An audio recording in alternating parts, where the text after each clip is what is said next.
I knew something was off the moment Max Rivers walked into the Monday morning ops briefing wearing a lime green blazer over a salmon-colored turtleneck like he'd just wandered off a failed TED Talk. He didn't shake hands, didn't say hello, just clapped, twice, loud enough to shut the room up and said, "All right, let's disrupt some paradigms, folks." That's how our new director introduced himself to a room full of engineers who'd spent the last 2 decades keeping a $50 million defense contract running smoother than a Predator drone on a clear day. We were the team that made sure code compiled, servers stayed up, and the classified stuff got routed where it needed to go, no frills, no mess, no press. But Max looked like the kind of guy who drank turmeric oat lattes and thought Slack emojis were a leadership style. He called us legacy operators. Said it with a smile, like we were dusty furniture in a house he'd just inherited and planned to gut. The worst part? The execs ate it up. They'd brought him in from some tech startup gone bust in California, thinking a culture refresh would boost morale and shareholder confidence. Instead, we got a walking HR liability with a Pinterest board full of inspirational quotes and zero understanding of how a secure network actually functions. Now, I've been in this game 24 years. I don't wear skinny ties or say synergy without gagging, but I know how to build airtight back-end systems, keep federal auditors off our ass, and fix a busted failover node with duct tape and a Red Bull if I have to. My name's Dan, officially Systems Engineer 3. Unofficially, the guy who's held the clearance, passwords, and biometric keys for every single classified subsystem in our defense infrastructure stack since we signed the first Pentagon deal back in '08. Max didn't know that, though, or maybe he just didn't care. He spent his first week observing the culture, which apparently meant eavesdropping near break rooms and having awkward 5-minute vibe check-ins with random employees. I watched him squint at circuit maps like they were written in Sanskrit and nod condescendingly while our junior dev tried to explain how kernel-level logs interacted with our classified audit trail. Max just smiled, then said, "Sounds very analog. We'll optimize that out." He strutted around with a tablet like it was Excalibur, taking notes he never read and quoting fake Steve Jobs lines like, "Real innovation happens when chaos meets courage." The only chaos was in his Slack channels, which he renamed things like #ThinkTankThursday and #HackTheGrid.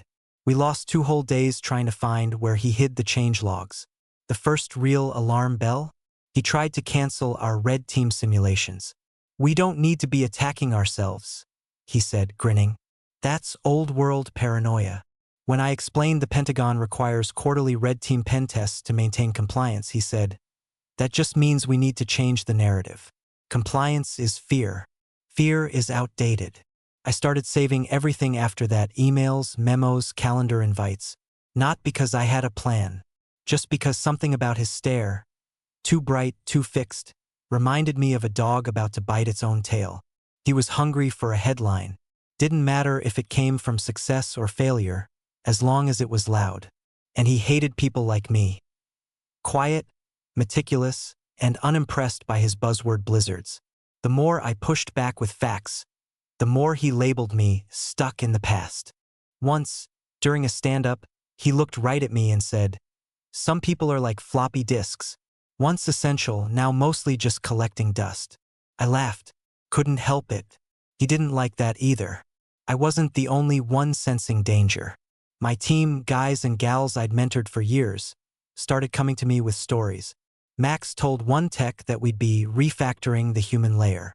Another got pulled into a one-on-one where Max asked if they identified more with vision or velocity. Whatever the hell that means. Then there was the incident where he tried to replace our secure air-gapped update method with a SaaS solution hosted in Singapore. By Friday of week 2, Max had already offboarded 3 people. One was a guy named Bill who built our incident response framework from scratch. Max called it a soft layoff and said Bill wasn't aligned with the velocity curve. I asked who was covering Bill's responsibilities, and Max said, "We're crowdsourcing that knowledge gap internally." Translation: no one. Which meant guess who got pulled into 3 extra meetings a day. Every time I tried to flag a risk, data integrity, project delays, even physical access procedures, he'd wave me off with a smile and say, "You gotta trust the system, Dan. We're building something beautiful here." Beautiful, my ass. I watched that man click on a phishing email during a team demo and then blame autocorrect for opening it. The worst part wasn't that Max didn't understand the job. It was that he didn't want to. He wasn't here to learn. He was here to make noise, to break things and declare himself the architect of the rebuild. And the more the rest of us played it safe, the more he saw us as dead weight on the rocket ship he thought he was launching. I kept my head down, kept my backups tight, and kept my badge warm, because I knew something was coming. You could feel it in the air, like the seconds before a transformer explodes. All that quiet hum of stored voltage, waiting to leap. Max was gonna make his move, and I already knew I'd be the spark. The first casualty was Martin, my guy. 28, sharp as hell, quiet as a cat, ran our system monitoring like a surgeon. You could drop him into a room with 20 blinking servers and a coffee-stained whiteboard, and he'd come out with a full operational snapshot and a root cause analysis before lunch. He didn't talk much in meetings, didn't schmooze with upper management, but that kid knew every heartbeat of our classified infrastructure. So naturally, Max fired him. Didn't even do it in private. He walked into the war room during a sync meeting, laptop under one arm, and just dropped the hammer. "Hey, Martin?" Quick chat. That was it. 5 minutes later, Martin walked past my desk with a cardboard box and a look in his eyes like someone had just unplugged his soul. I followed him into the hall, asked what the hell happened. He just shook his head and said, "Max said my role was being sunset. Said real-time telemetry would replace it." Telemetry? From what? The smart fridge Max brought in for the break room? Martin's position wasn't redundant. It wasn't optional. He monitored the thresholds, checked security anomalies, cross-referenced logs with our threat detection suite manually. Because automation still misses 20% of what matters, especially when you're handling encrypted comms between defense systems and their civilian mirrors. The kid was our early warning system. When he left, we had no coverage for packet floods, no redundancy on event triggers, and no damn clue how to reroute alerts fast enough without triggering federal compliance flags. I spent the next 2 nights in the server cage, manually auditing scripts and patching holes he used to cover in his sleep. Monday morning, I drafted a report. Not to grandstand, just facts. Security gaps, project risk, the non-transferability of his knowledge. I even offered to train a replacement. Hell, I was bending over backwards to give Max an out. He read it in silence during the leadership huddle, then tossed the pages onto the table like they were junk mail. "Dan," he said, smiling like he'd already rehearsed the line, "you've been here a while. You're used to the old way. But sometimes the map needs to burn so we can trust the compass." I asked what compass. He said intuition. I said intuition doesn't validate user credentials or cross-check RSA keys. He laughed. "You've got a lot of heart, Dan. But heart doesn't scale." That's when it hit me. He didn't just misunderstand what we did. He dismissed it. He thought experience was a bottleneck. Protocol was baggage. People like Martin, like me, were barnacles on his shiny new hull. And firing Martin wasn't just about efficiency. It was a warning shot. The next few days were a fog of chaos. Alerts went unchecked. One of the secured file transfer queues jammed for 17 hours before anyone noticed. The backup trigger Martin wrote to bypass the server bottleneck? No one could find it. Probably in his old Git folder, now wiped. I watched junior engineers fumble through tasks they'd never trained for, eyes wide, knuckles white. Max didn't notice, or pretended not to. He was too busy rewriting the org chart in rainbow-colored sticky notes, pitching some new internal app called Pulse Core that would gamify productivity through weekly engagement metrics. The man was obsessed with optics. Real work, the boring, invisible kind that kept us compliant and connected to the Department of Defense, didn't fit in his vision board. That Friday, he called me into his office. No warning, just a Slack ping. "You free to sync?" His office was a corner room he'd painted mustard yellow and filled with succulents and abstract art that looked like a toddler had rage-colored a blender. He didn't offer a seat.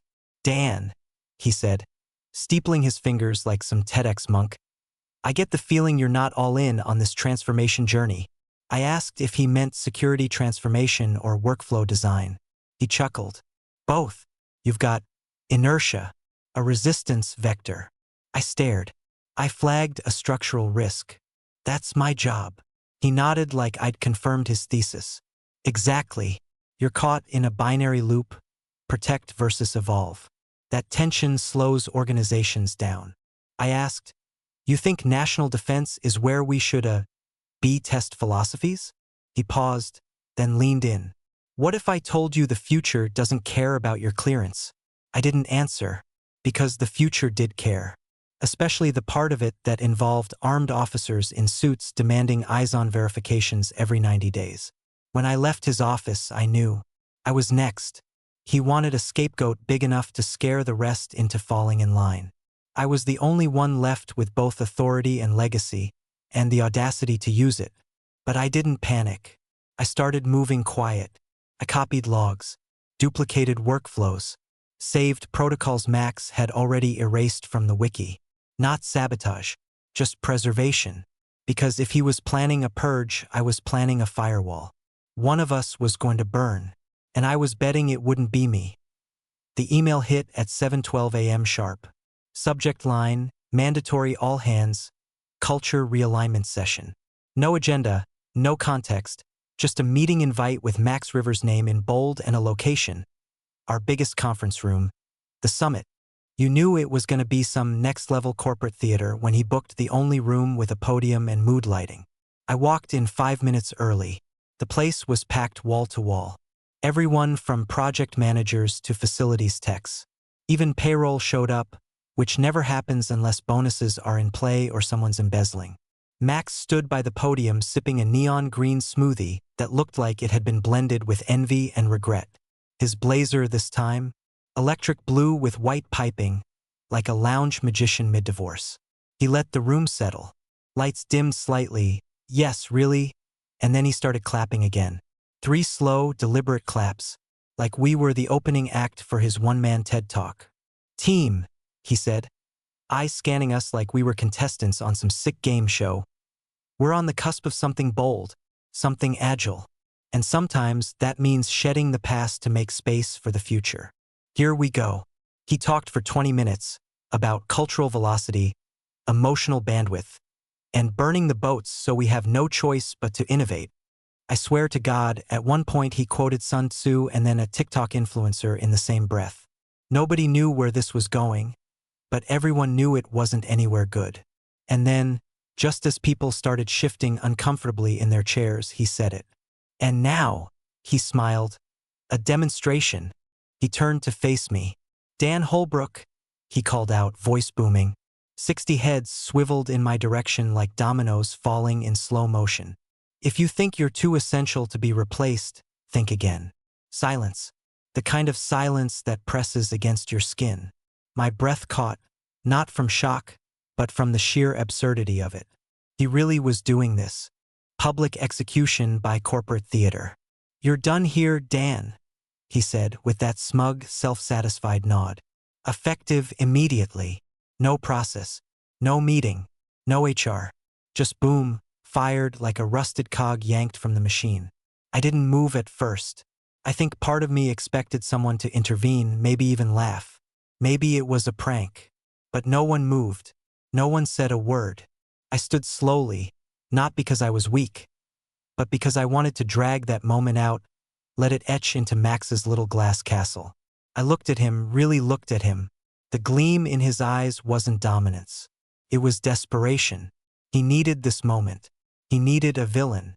And he chose me because I had backbone, because I had tenure, because I made him feel like a clown in a room full of jugglers.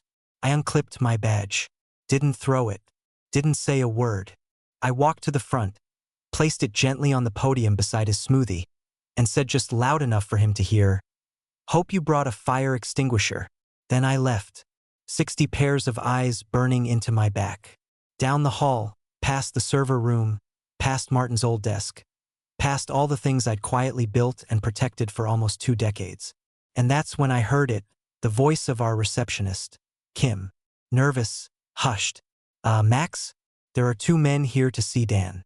They said it's urgent. Military IDs. I didn't stop walking. I didn't smile either. But something flickered deep behind my eyes. sharper than rage, colder than revenge. That wasn't just the end of my job. That was the ignition point. By the time Max strutted back to his office, still basking in the glow of his own ego after publicly firing me, the two men in dark suits were already seated in the lobby. No name badges, just government standard discipline in the way they sat. Shoulders square, eyes forward, hands resting near their belts like they were deciding whether to ask a question or issue a warrant. Kim, bless her, pointed them toward the summit before Max could even get through the doors. He slowed his pace when he saw them. I imagine his brain tried to fire off another disruptive innovation. Quote, but all it managed was a crooked smile and a, "Gentlemen, welcome to the new era." The taller one, Captain Harlow, I'd worked with him before, stood up, glanced at his clipboard and said, "We're here for Dan Holbrook." "Where is he?" Max blinked. "Dan? Oh, well, he's no longer with us." The other officer's eyebrow twitched. "What does that mean?" Max cleared his throat. "We've streamlined some of our senior infrastructure roles. Consolidated redundancies." Captain Harlow didn't blink. "So you're saying you terminated Mr. Holbrook's employment?" Max tried to smile again, but it curdled. "Yes, we're pivoting toward a more agile model. Flattening legacy hierarchies." A pause. Captain Harlow leaned forward just slightly. "Are you aware Mr. Holbrook is the sole active credentialed administrator with biometric and top-secret clearance to deploy and verify the ISR 7-node integration?" Max stared. Blank. The silence stretched long enough for Kim to stop typing. You could hear the lobby clock tick. The second officer, Commander Burke, added flatly, "Today was the scheduled transfer date. These systems are under Joint Tactical Command review. We were told Dan would be ready with a live environment and credentials." Max laughed. Not because it was funny, because panic had begun leaking from his pores. I'm sure one of our other engineers can," Captain Harlow interrupted. "No one else on your team holds the necessary clearance. No one else is registered with the NISPM matrix. Only Holbrook. We verified that with Disco last week." Max looked around like a lifeline might appear behind a potted plant. Commander Burke stepped closer. "We need access. Now." Max fumbled for his phone. "I'll call someone." He didn't know who to call. He didn't even know what the acronym NISPM stood for. He tried our security lead, then IT, then HR, then a flurry of internal calls.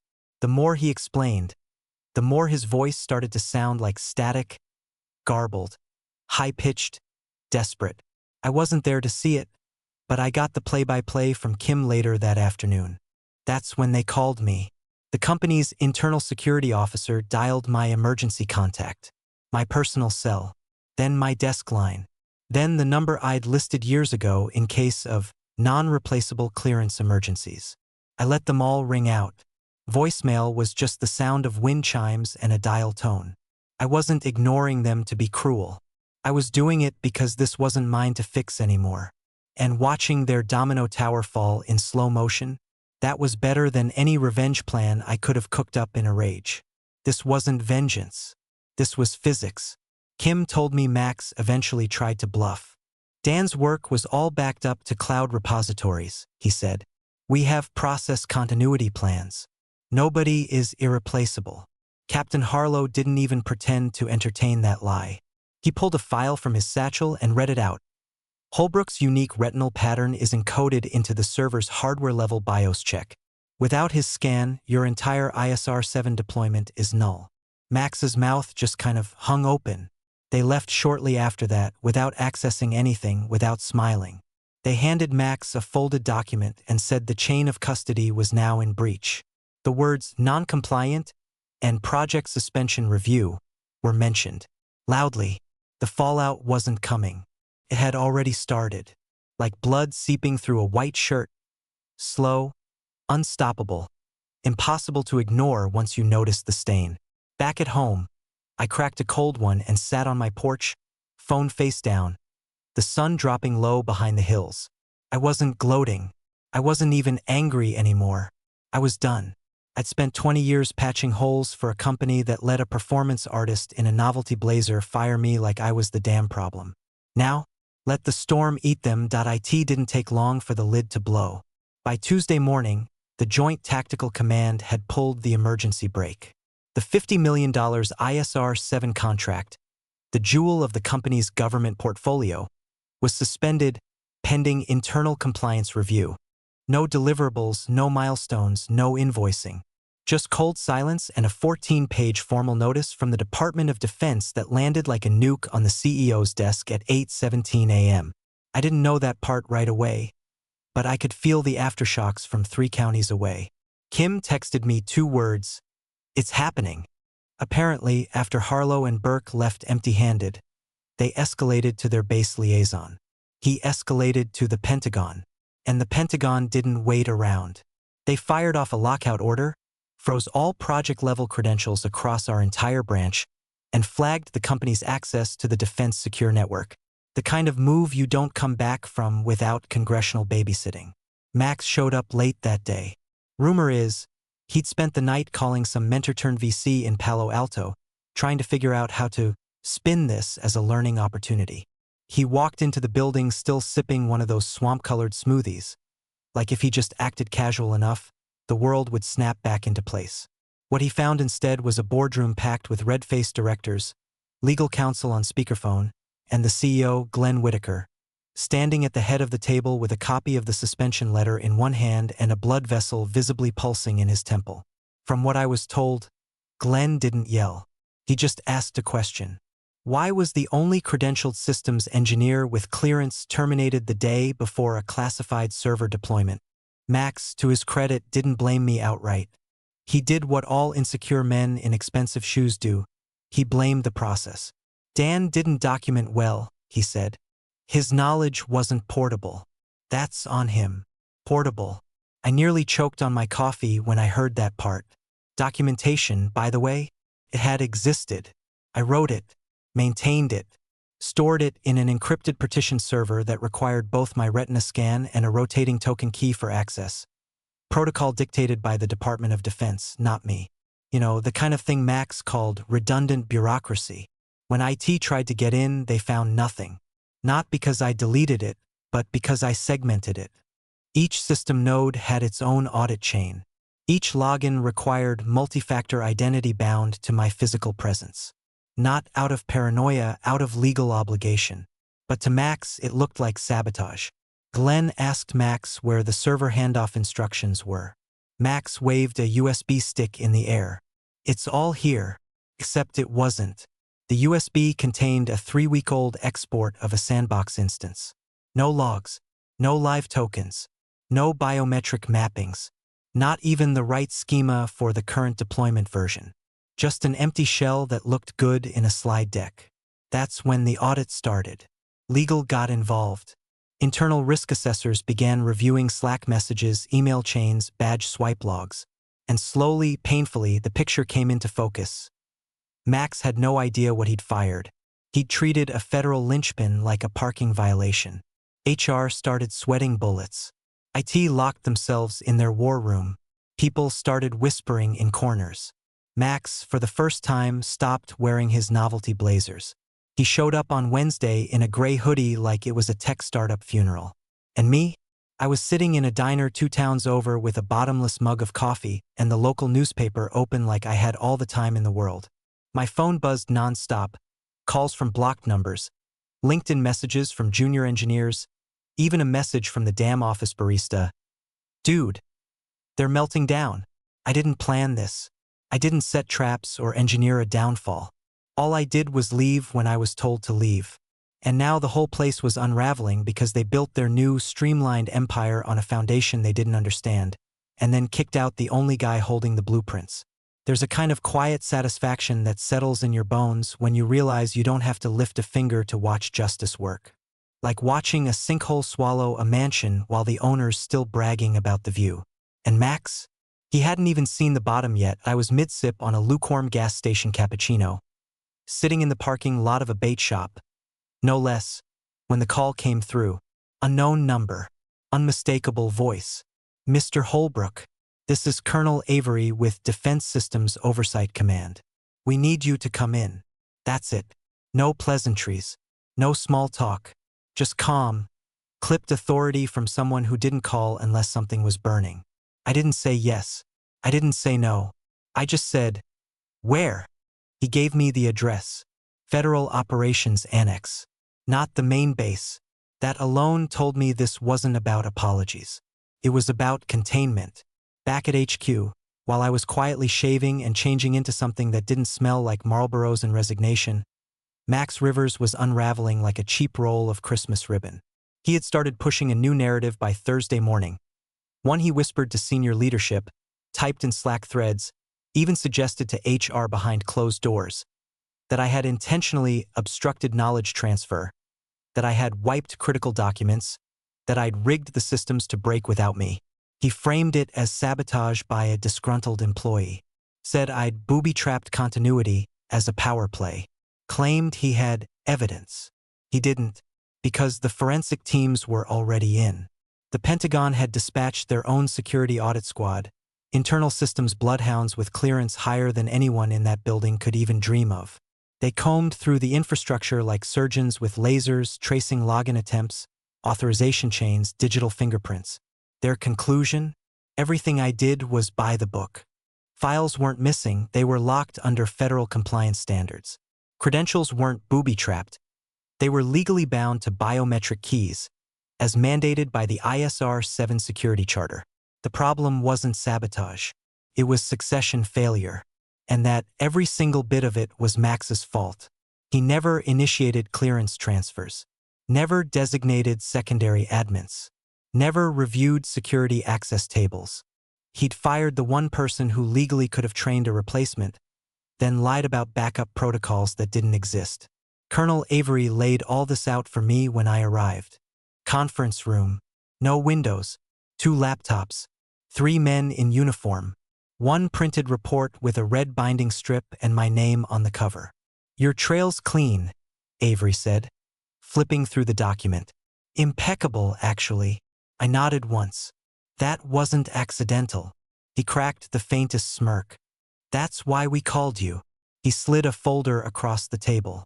Inside, deployment maps, encrypted logins, a short-term authorization code, and a draft letter from DoD Internal Oversight requesting my assistance on a temporary liaison basis. Not as a contractor, as a federal appointee. "This isn't a job offer," Avery clarified. "It's a structural necessity." He didn't have to explain. I knew the stakes. This wasn't about restoring a system. It was about protecting a contract. I left that room with more power than I'd ever held in 20 years at that company. And yet I said nothing publicly. I didn't post, didn't call anyone, didn't gloat, because I wanted the whole thing to finish collapsing. Quietly, completely. I wanted Max to sit in that office of his, surrounded by spreadsheets that didn't match, dashboards that blinked with red alerts, and an executive team that had finally stopped smiling. I wanted him to feel the full weight of what he'd done. Not because I needed revenge, but because men like him never learn unless the mirror's cracked wide open. And the crack was spreading. Every department he touched started bleeding dysfunction. Vendor contracts stalled. Reporting systems failed checksum audits. Even the damn vending machines reverted to factory settings because the network resets knocked them offline. Max was drowning in his own confidence. And I was walking straight into the building he once claimed I didn't belong in, with a badge that outranked his entire org chart. But not yet. Not until the smoke finished rising. The leak hit on Friday morning like a hammer through the glass. A single line buried in a defense contract bulletin got picked up by a mid-tier industry watchdog blog. ISR 7 deployment paused due to compliance concerns with primary contractor.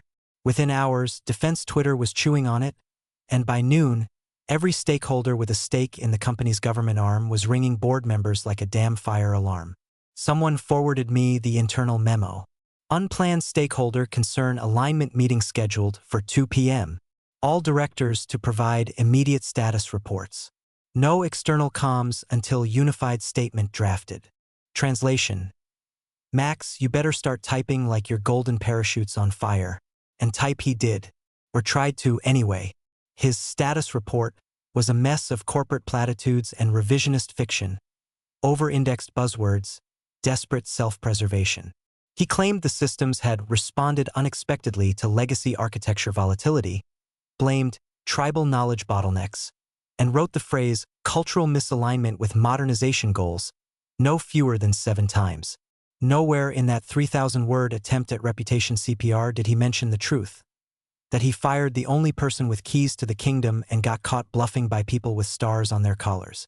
Meanwhile, I was 30 miles away, seated in a concrete-walled room with 2 DoD officers and a civilian logistics lead, reviewing transition schematics over a tray of untouched sandwiches.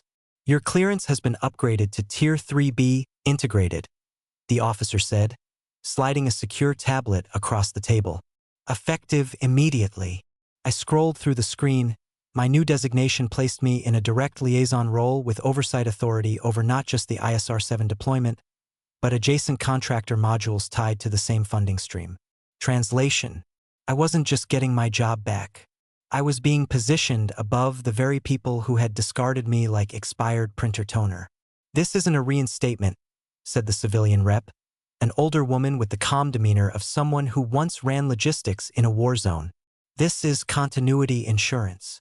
I nodded, slowly, not smiling, not out of humility, out of control, because this wasn't the kind of victory you cheer for. This was the kind of victory you wear, quietly, with the same precision you use when calibrating a missile guidance system. I spent the next hour reviewing procedural gaps, reassigning access roles, and drafting a short briefing memo I delivered directly to the Defense Board. Not to the company, to the government. Outside, the sky had that pale, sharp tone that comes before a storm. I lit a cigarette in the parking lot. Not because I needed it, but because it felt like punctuation. One long drag. One last look at the road I used to drive in on 5 days a week, to a building that thought it owned me. Didn't. Not anymore. Back at the company, things weren't faring so well. I heard from Kim that the board had gone full Shark Tank. Legal was in the room. External counsel had been called. They stopped letting Max talk after his third excuse started with, "In hindsight." Then came the notification from Legal Affairs, sent via secure email and physically delivered via certified courier. Max Rivers is required to participate in a formal, subpoenaed interview regarding the events leading to the ISR-7 suspension. Subpoenaed. That word broke through the walls of corporate posturing like a bullet through drywall. No more optional damage control. No more soft focus. Max had been reduced from disruptor to liability. And me? I wasn't watching from the outside anymore. I was standing above the wreckage, blueprint in hand, rebuilding what he tried to bulldoze, with federal backing. And the one thing Max never had, real authority. By Monday morning, the boardroom reeked of desperation and burnt coffee. Max sat at the head of the table, tie loosened, eyes bloodshot, trying to spin one final story. His slides were a patchwork of revisionist timelines and corporate fluff. Phrases like unforeseen misalignment, transitional turbulence, and departmental restructuring gaps. He even threw in a graph that literally pointed upward, no labels, just an arrow, like he was praying to the gods of PowerPoint. But this time, no one was buying it. The audit team from DoD arrived at 9 a.m. sharp. 3 men and 1 woman in dark suits with lanyards that got them past every door without needing to speak. They didn't even sit. They stood near the far wall as if merely observing, but everyone knew better. What they were really doing was watching Max squirm. The head of the board, a silver-haired man named Rothman who rarely raised his voice, cleared his throat and laid out the facts like a guillotine being sharpened. "Max," he began, "we now have 2 independent reports, one from our internal audit team and one from Defense Systems Oversight, both confirming that Dan Holbrook was the exclusive authorized point of access for ISR-7 deployment." Max tried to interject. "We assumed his documentation was."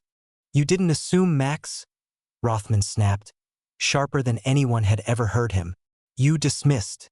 You ignored every compliance flag, skipped every succession protocol, and fired the one person in this company whose job was the legal linchpin of our government contract." He turned to the DoD team. "Please confirm." Colonel Avery stepped forward, voice even, emotionless. Our internal review confirms Holbrook followed all required procedures. His segmentation of access, while inconvenient in the short term, was both legal and recommended under current cyber compliance statutes. What failed here was your internal transition planning. Mr. Rivers authorized terminations without consulting security liaisons or cross-referencing federal personnel continuity charts. The DoD has, effective immediately, suspended on-site system authority from your organization. Silence. Then, you mean we're locked out? One of the board members asked. No, Avery said. You're off the field. Oversight has been reassigned to a temporary federal lead pending long-term evaluation. At that, someone from finance actually gasped. Max sat completely still, like he hadn't processed the sentence yet. But his eyes, they were darting. Left, right, anywhere but at the truth now hanging in the room like smoke. Then came the paperwork. Thick manila envelopes handed out like funeral programs. The DoD liaison read the names aloud. And when mine came up, the room shifted. Effective today, Daniel Holbrook is being seconded as federal project lead for ISR 7, reporting directly to Department of Defense oversight, with independent clearance access across all operational nodes. They used the term seconded deliberately. Government speak for you belong to us now. I wasn't company staff anymore. I was the oversight. Max finally spoke, but it came out dry and cracked. You're putting him over us? No, Avery replied. We're placing him where he should have been all along. There was no applause, no fist pumping, just a dead quiet as pens scratched signatures and chairs shifted under the weight of what had just happened. I waited until the meeting ended before I sent the message. Nothing dramatic, no gloating, just an internal company email with one line and my new signature at the bottom. Max, the clearance you dismissed says hi. DH, ISR 7 Federal Liaison, Tier 3B, clearance, DSO. No emojis, no CCs, just silence, followed by a single notification ping from his inbox. And for the first time in 3 weeks, I exhaled. Not because I got even, because I rose above the mess he created, and now I was the one signing off on the cleanup. It felt strange walking through those glass doors again. Same sterile lobby. Same flickering LED panel displaying corporate buzzwords in Helvetica. Same fake fern in the corner that had been gathering dust since the Obama administration. Only now, the badge I wore didn't scan me in. It scanned everyone else around me. No company-issued lanyard. Just a federal laminate clipped to a matte black holder that security guards stood up straighter for. The receptionist, Kim, looked up, did a double take, and then her lips curled into a tight, involuntary smile. Not joy, not smugness, just relief. Welcome back, Mr. Holbrook. I nodded once. Let's keep it Dan. Upstairs, the executive floor had been rearranged. They'd swapped Max's big glass office for a temporary compliance staging suite. His desk was gone. So were his framed startup articles and ego banners. In their place, stacks of audit binders, labeled boxes, and a quiet woman in a gray pantsuit named Rebecca, duty-appointed compliance officer and certified soul vacuum. Max wasn't there. He'd been transitioned out the day after my appointment was formalized. Official language said, role realignment due to organizational restructuring. But everyone knew the truth. He'd been removed before he could do any more damage. No send-off, no farewell bagels. Just an empty chair and a system-wide access revoked flag. And now I was back, but not to return, to redefine. They called a mandatory meeting in the Summit, the same conference room where Max once performed his little corporate coup. Same layout, same awful lighting, same lingering smell of cheap carpet cleaner and stale ambition. But this time I stood at the podium. No slides, no speech, just a stack of printed protocols and a black pen. I won't waste your time with slogans, I said. We're here to rebuild ISR 7's operational integrity. That means zero assumptions, total transparency, and no shortcuts. I made eye contact with everyone, even the ones who'd looked away during my firing. We're implementing a 3-tier clearance redundancy model, a biometric pairing chain with quarterly rotation, and full traceability across all handoffs. If you don't understand those terms, you will. And if you can't live with those standards, I suggest you find another building. Silence. No clapping. Just nods. Quiet ones. One engineer, a younger guy new to the team, raised his hand. Sir, will Max be returning? I shook my head. Max is done. And that was it. Full circle. Not with fireworks. Not with vengeance. But with order. Later that day, I passed by my old office. Still empty. Still had the faint outline of my name on the frosted glass. I didn't go in. I didn't need to. My role wasn't inside anymore. It was above. I paused by the door just long enough to take in the hum of servers down the hall, the steady buzz of real work beginning again. Then I turned and walked away. No victory lap. No dramatics. Just the quiet satisfaction of knowing the house hadn't burned down, but the arsonist had been fired. Turns out, being the only guy with clearance wasn't the problem. The problem was hiring a man who couldn't see it.